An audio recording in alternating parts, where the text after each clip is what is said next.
السلام علیکم ورحمۃ اللہ وبرکاتہ۔ حضرات سامعین کرام، یہ صاف ستھرے پرکشش لباس میں ملبوس کرتا پاجامہ ٹوپی زیب تن کیے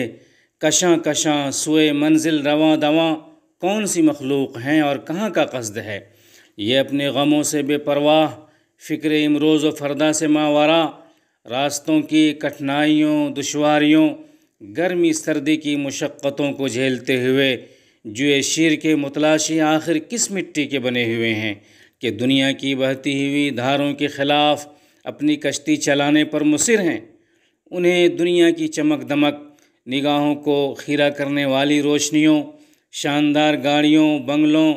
کوٹھیوں اور سڑکوں پر دوڑتی بل کھاتی موٹروں سے کوئی تعلق نہیں،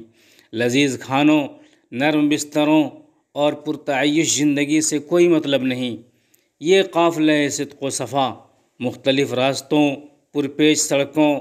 ناہموار راہوں سے گزرتا ہوا بسوں، ٹرینوں، کھچا کھچ بھری سواری گاڑیوں کا سہارا لیتا ہوا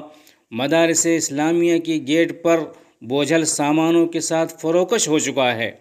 گیٹ بانوں سے الگ سلگ کرتا ہوا، خندہ پیشانی سے ملتا ہوا آگے بڑھا، راستے میں ملنے والے اساتذہ و ذمہ داران کا عقیدت بجا لاتا ہوا آفس جا پہنچا، ضروری کارروائیوں سے گزر کر اپنے اپنے کمروں میں مختلف بیڈ پر رخت سفر کھولا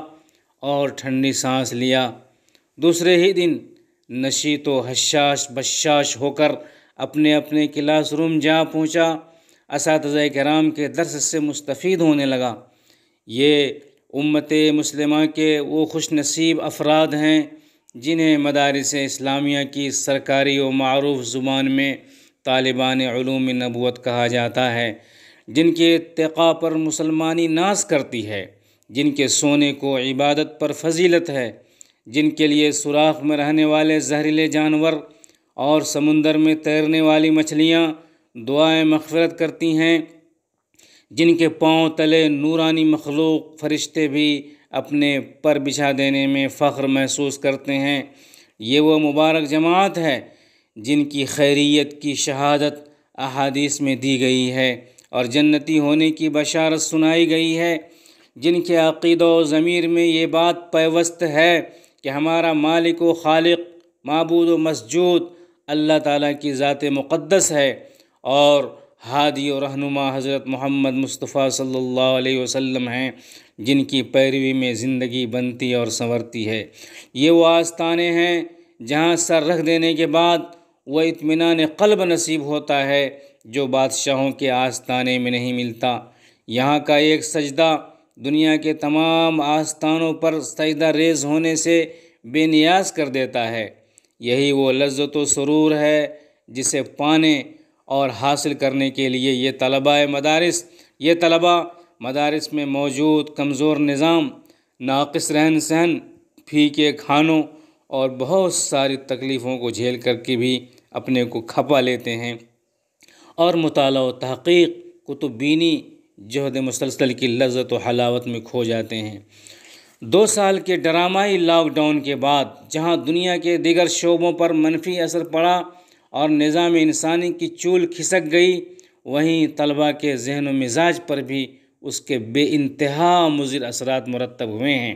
ان کا اعتماد متزلزل ہوا ہے، ان میں فکری آزادی اور ذہنی بے راہ روی در آئی ہے، وہ طرح طرح کے شکوک و شبہات سے دوچار ہوئے ہیں۔ ایسے ماحول میں اہل مدارس اور گارجین حضرات کی ذمہ داری دوچند ہو جاتی ہے۔ انہیں چاہیے کہ ماضی و حال کا جائزہ لے کر نہایت غور و فکر کے ساتھ لائحہ عمل مرتب کریں اور حکمت و دانائی کا ثبوت پیش کریں اور حکیمانہ انداز میں تعلیم و تربیت کا ایسا خوبصورت اور جامع نظام وضع کریں کہ آنے والے طلباء بآسانی اپنے آپ کو اس میں ڈھال سکیں اور ان کے ذہنوں کے شکوک و شبہات کو یقین میں تبدیل کرنے اور غیر متزلزل اعتماد کو پورا اعتماد بنانے کی ہمہ فکر کریں۔ اسی طرح ہمارے اساتذہ کرام کو بھی معلمانہ کردار ادا کرنے کی ضرورت ہے۔ طلباء مدارس کو بھی خود کو دہرانا پڑے گا انہیں یہ حقیقت پیش نظر رکھنی پڑے گی کہ بے محنت پہ ہم دنیا میں کوئی جوہر نہیں کھلتا۔ خاک میں ملنے اور آگ میں جلنے کے بعد ہی مٹی خشت میں تبدیل ہوتی ہے، جس سے بڑے بڑے مکان تعمیر ہوتے ہیں۔ عزیز طلبہ، آپ یہ طے کر لیں کہ مجھے کچھ بننا ہے اور قوم و ملت کی خدمت انجام دینا ہے۔ کلاس کی پابندی، حاضری کا اہتمام، نظام و اصول پر سختی سے عمل، ضیاع اوقات سے پرہیز، لایعنی باتوں سے دوری کے ساتھ دن رات مسلسل محنت کو اپنا شیوا بنائیں۔